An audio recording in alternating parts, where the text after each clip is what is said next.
Hey guys, good morning! Dahil gutom ako, gawa tayo ng breakfast. Pancake souffle. Ito ang kanyang ingredients. 1/4 cup na all-purpose flour. 3 tablespoon sugar. 1 and 1/2 tablespoon of milk.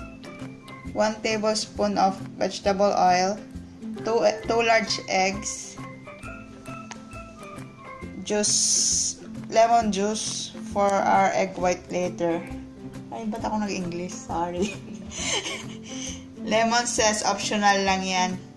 Tapos, 1/2 teaspoon of baking powder and pinch of salt. Tara, gawa tayo. Ayan.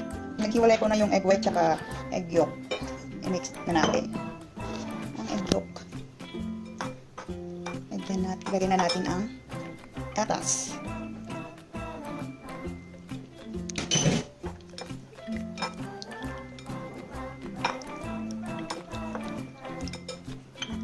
Oil.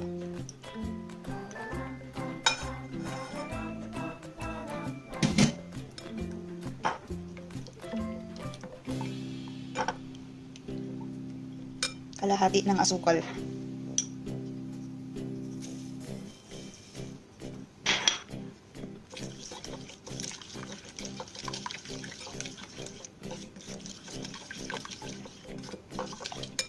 Lagyan na natin ang flour, salt, baking powder at lemon zest. Haluin natin ng mabuti. Haluin lang natin ng mabuti. Ayan na ang ating butter. Tapos, ibibit ko lang tong egg white gamit yung lemon juice tsaka kalahati ng asukal. Balikan ko kayo. Magtatago ako sa kwarto kasi nandito pa ako namin. Ayan guys, sabit ko ng ating meringue gamit ang aking electric mixer. Mahiwaga yan. Ipo-fold lang natin yung egg white sa ating butter. Ang pag-fold ko pala ng egg white sa ating butter, hinahati ko siya sa 3 portions. Saka dahan-dahan lang para hindi ma-break ang ating meringue. Dahan-dahan lang.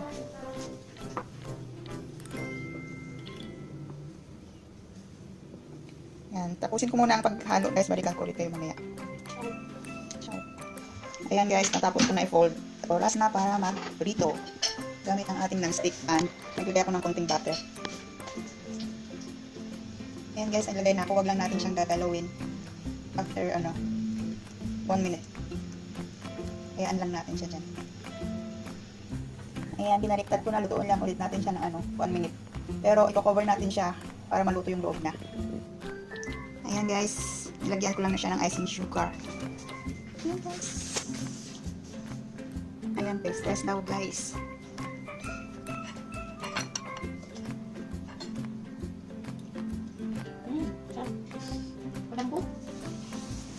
Ayan guys, kain tayo.